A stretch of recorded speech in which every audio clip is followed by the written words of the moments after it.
Okay, today we have 120 medical students on this campus. In August of 2013, with the acceptance of our 4th medical school class to begin in Athens, there will be 160 students.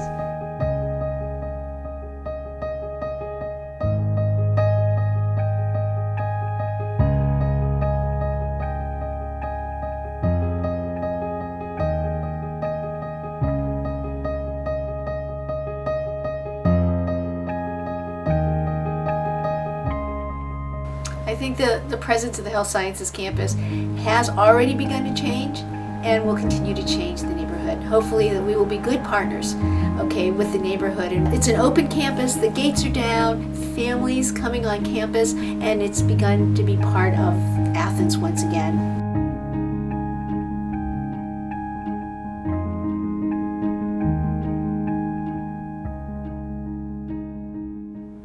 Athens, Georgia is known for many different things, from great music to unique restaurants. But now, the smallest county in Georgia can add a 4-year medical school to that list. So this medical campus actually began in 2008 with an agreement between the presidents of what was then Medical College of Georgia, now Georgia Regents University, and the University of Georgia, in order to expand the only state medical school and increase the number of physicians for the state of Georgia, which was the most important reason for its inception. We were housed in a medical partnership building, which was over on the middle Oconee River. It was an old but then renovated old mill, and we spent 2 years there as we had our 1st and 2nd year class begin, and then we moved in July of 2012 to this campus, the University of Georgia Health Sciences campus, after the initial renovations. Well, so the neighborhood is called Normaltown because the campus actually was a normal school. That was prior to the Navy actually occupying this land. Actually, I believe it was an educational institution even before it was a normal school. It was then part of UGA, and we actually have graduates of UGA and Medical College of Georgia who actually lived on this campus. In 1953, the University of Georgia then gave about 40 acres to the Navy, and the Navy began its use of the land as the Navy Supply Corps School. People who live in this community are very proud of Normaltown and the smaller communities that surround it.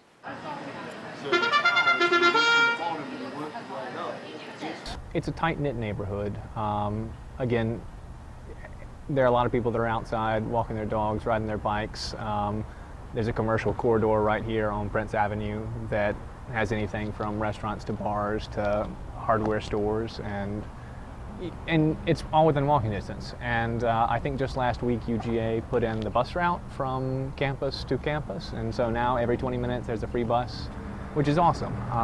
And it just makes it much more a walkable community. And I think that, if you don't have to get in your car and drive everywhere, you have enough time to sit down and have a cup of coffee and kind of enjoy it. And I think that's what it is. It's a neighborhood where you enjoy the neighborhood just as much as you do your house. I think one thing that's good to note, I mean, this little neighborhood here of this little commercial district would not exist without that. Because before it was the Navy school, it was essentially UGA. It was the women's school. And it was a teacher's college, and it brought a lot of people there. And so as a result, this became a commercial district because of that. Not being here for, the past 30 years, I don't know, I feel like there was a time where there were hundreds of cadets, and they actually did have a larger effect on this neighborhood. The last 10 years, not much at all. But this neighborhood, I mean, it is tied to that school in that this would not exist without that. And so, which makes me think that going forward with the medical college and students coming back, that this neighborhood is only going to improve from that. I mean, not that it's great as it is, but I think that that's just an even greater positive influence on what's going on here. The medical partnership is also focused on helping the Normaltown community. The Teddy Bear Clinic program sends 1st and 2nd year medical students into local elementary schools to help Athens children become less afraid of doctors. Their stuffed animals come for a visit too. You know when you cough and sneeze, what do you usually do to make sure that you don't spread germs around? You have to wash your hands. One thing, it's a good thing to wash your hands after you sneeze, but when you sneeze, You have to say bless you. okay, that's one thing that's good too. But how do you keep all those germs from getting everywhere? Right, you got to cover your mouth up. Now, a lot of people will cover their mouth up with their hand, and in order to prevent your hand from getting dirty, one thing that you can do when you sneeze is Achoo! cover up with your arm. Exactly. You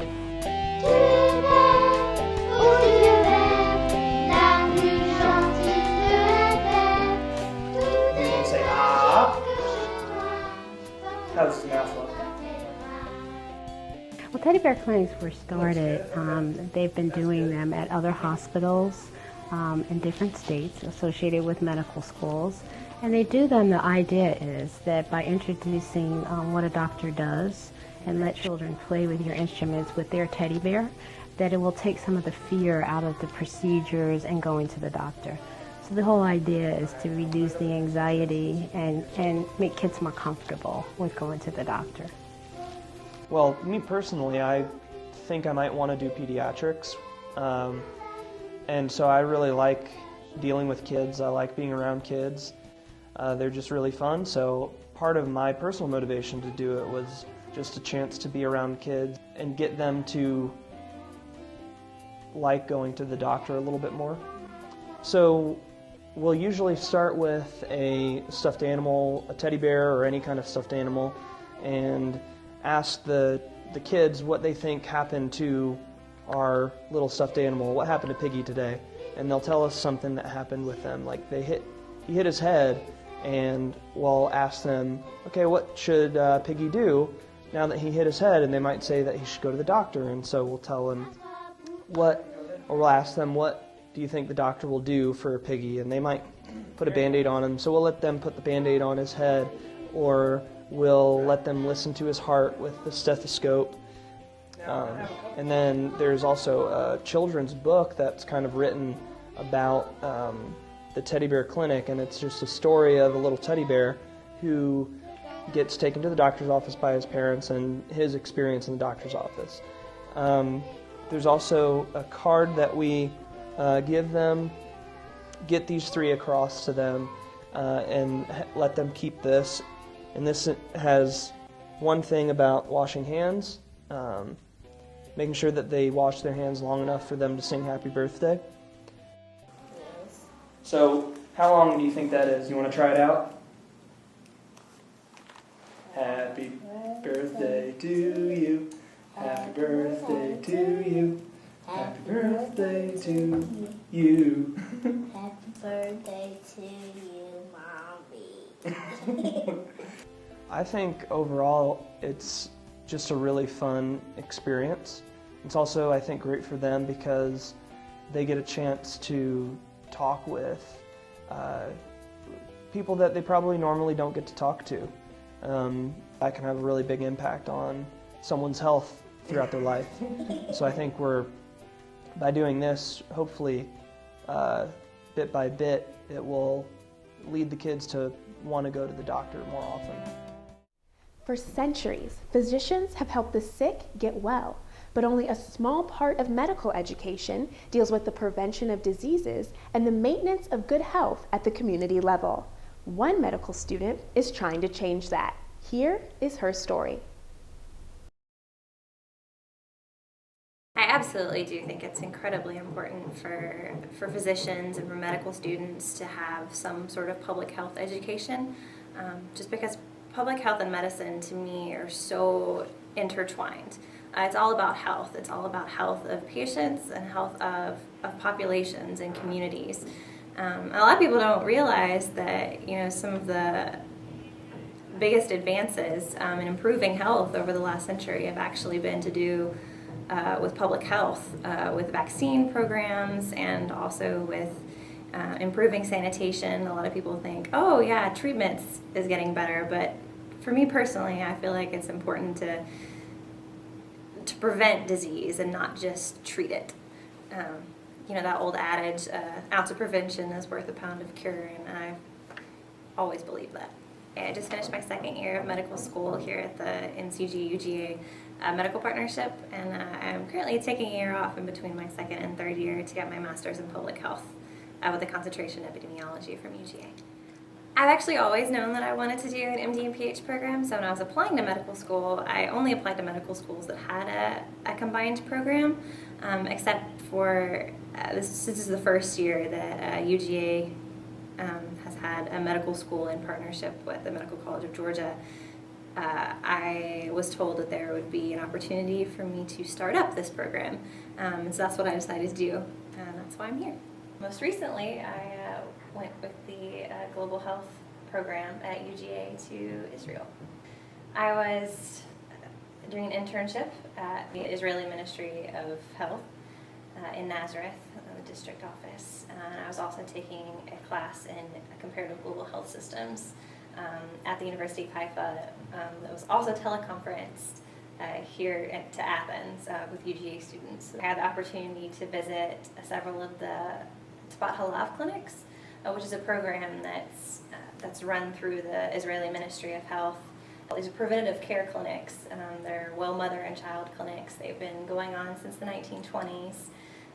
They provide vaccinations, prenatal care, counseling and advice to mothers, a lot of emotional support. They don't do any sick child care, which is very interesting because it's different from a lot of the programs that we have here.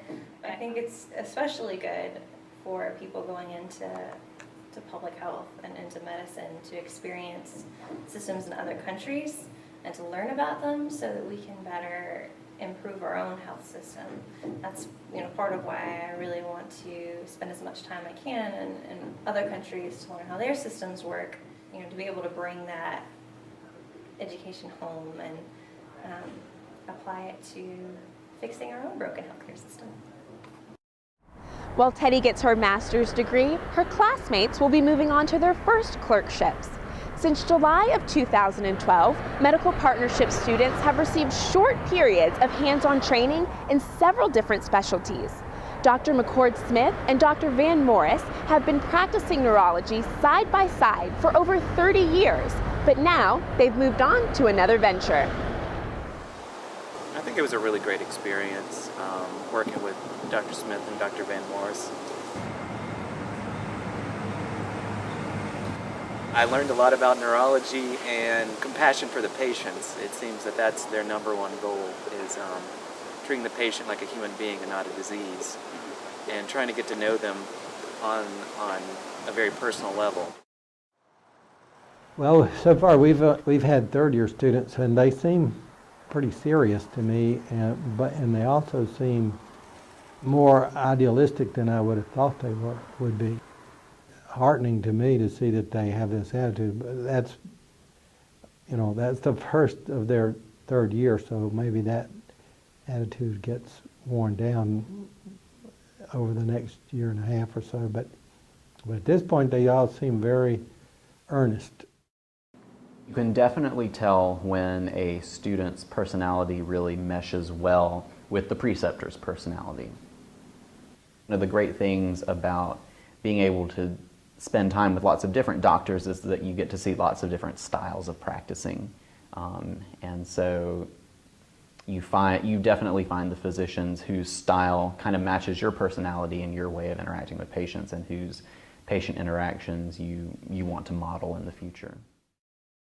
The students that we have are capable of doing really well, no matter what the circumstances. They're very adaptable. They have to be brave because they chose to come here. They chose a new medical school. They were accepted to what was then the Medical College of Georgia under the same criteria that those who are still there are accepted, but they volunteered to come here. So you've got a bunch of adventuresome people, so they've got to be different. I don't know in what way. We'll see when the next class comes through, but they've got to be different. For the first time, patients in Athens may find themselves talking to medical students as well as experienced physicians. This is all a part of the teaching mission of the new Medical Partnership. Everybody's got a story to tell, and most of the time they're appreciative to have an audience, and they do understand that they are, training doctors for tomorrow, really. I mean, maybe their physician or somebody else in their family who benefits from that. I do think, by and large, they feel like they have a story to tell, and they're appreciative for us listening and trying to learn from that.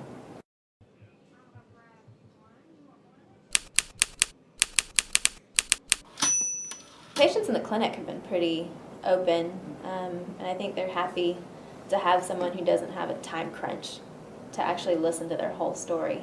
They have gone through this very detailed story with multiple people already. There's an ER nurse they usually have dealt with, or maybe an ER physician, and then one of us comes along, and then when they get admitted to the floor, another team of nurses has to interview, and it's really fatiguing to tell the same thing over and over again when you're not feeling well. Some patients, they're just so miserable, they really don't want to tell the same story again. So to have to go through everything from why they're here today, what sort of past medical history they've had, all their allergies, social history, everything, it's just very tiring, and they're not feeling good anyway. So I don't blame them at all. There are some patients that get a little uneasy, like, oh God, I'm in here with just a student, like what are they going to do now? And then there are patients that they just continue the conversation like nothing happened. And may even tell you something that they didn't necessarily want to tell the physician because there was a little discomfort with them. They felt just a little too vulnerable or whatever the case may be, and they end up telling you, and that can go a long way because it might impact their therapeutic plan. I haven't had too many experiences where the preceptor's in the room. For this third year, I've actually been sent into the room on my own most of the time. This is the 7th or 8th time today I've had to tell this story. After 12 hours of this, it gets a little bothersome, but I expect it because they all got to know the whole history so they can come up with their own diagnosis. Whether they're a med student or have been practicing for a while, I don't hold back information. And I trust the practicing doctor a little more than the med student just because they're still learning, but as far as holding back information, no. Yeah, that comfort or that trust has been established. They already know this person. They've seen them once during their care, and then maybe it's day 2 on follow-up. And again, many times the students are hours ahead of the attendings in terms of getting to people. So it actually, patients feel like they're being attended to. And so for us, I think it may help us bridge some of that gap in time where they're waiting to see somebody.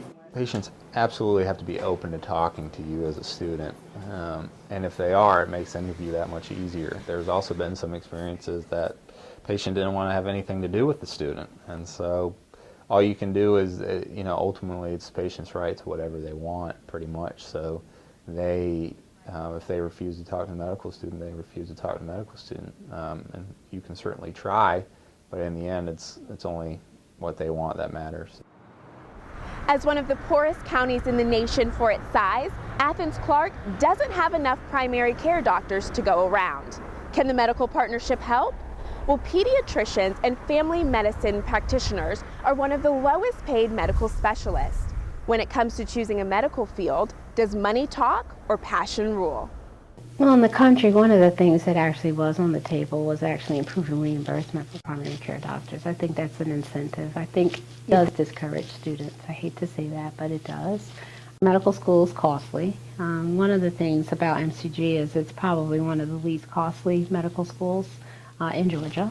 So the tuition, even though we've increased our tuition, is still lower than some of the other schools that are here in Georgia. So that is an issue. There's actually students prior to coming to medical school are often in debt from college.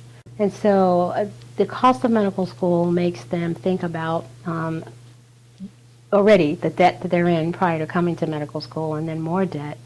And it kind of, I think, has some impact on what you think about for your future. What else students do is sometimes students decide to join the National Health Corps.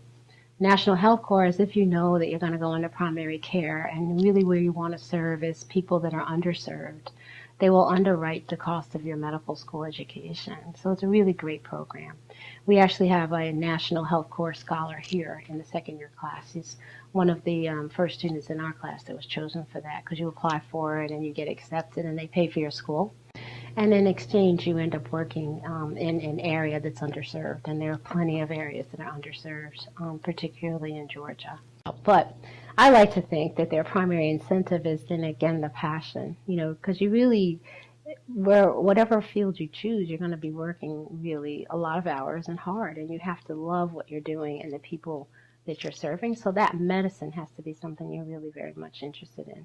I'm a pediatrician, and I really love working with young people, and I liked prevention. So that was one of the reasons why I went into pediatrics. Not so much even thinking about how much I'm going to make. For me, it was that this is what I want to do and this is what I love. And I like to think most students do that. I will say, though, that, again, the attraction can be higher for you, particularly if you do have a lot of money that you're in debt, to think about how much money am I going to make, and also hours. You have to think about the number of hours that you have to work. So primary care in general, you work a lot more hours. So the pay versus the amount of hours that you're working is not equal. Because you're on call a lot, you're in the hospitals a lot, and you don't really get necessarily the pay for that.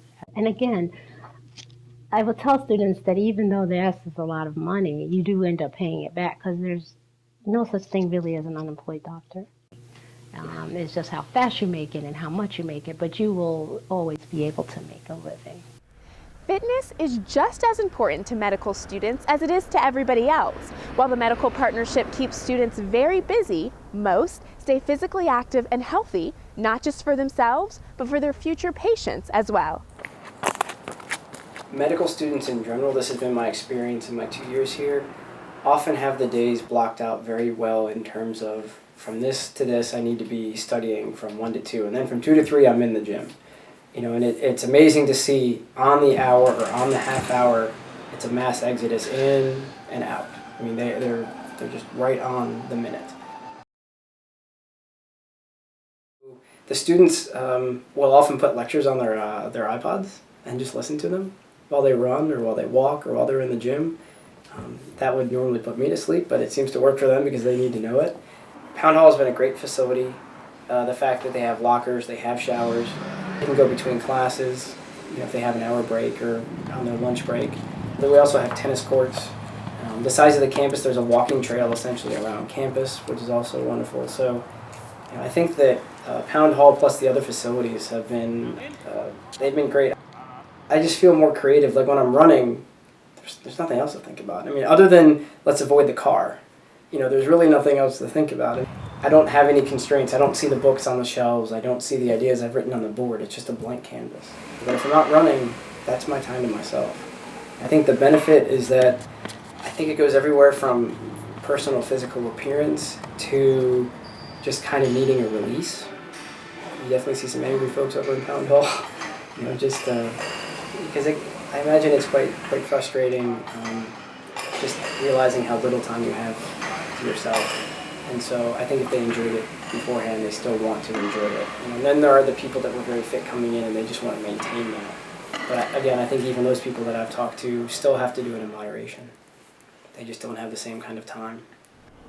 Healthcare reform is a political football, and the debate doesn't stop at the entrance of the new medical partnership.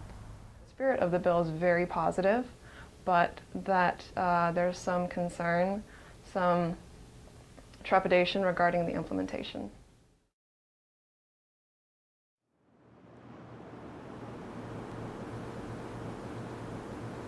We want to take care of people. You have to be pretty cold to not want to make sure everyone has access to health care and access to a primary care physician and get the care that you need. The Affordable Care Act is a bit of a misnomer because I personally don't think that it's going to decrease health care costs in the future. If there's not enough funds going towards Medicare, then that means that they may have limited residency positions for us. So yes, I am concerned. Medical students are less concerned and don't talk as much about reimbursement, patient flow. They're really much more concerned about what their interest is, how they'll be educated, where they will match for the next step in their education, and they talk less about the money. I think ultimately it depends on your personal opinion on whether it is the role of the federal government to regulate these things, or if you should rely on free market enterprise to control healthcare costs. I do worry about the autonomy, and I do worry that the government may tell me how to run my own practice. I think that healthcare needs to change in this country. This is a first step. It's not a perfect bill. There are a lot of problems with this bill, but it's a first step towards looking at healthcare. More importantly than politics or rhetoric is really treating the patient with compassion. It's clear the medical partnership has made a huge impact right here in Athens. Only time will tell how big of an impact it'll have across the state. This has been Naomi Kitt reporting on the Health Sciences campus.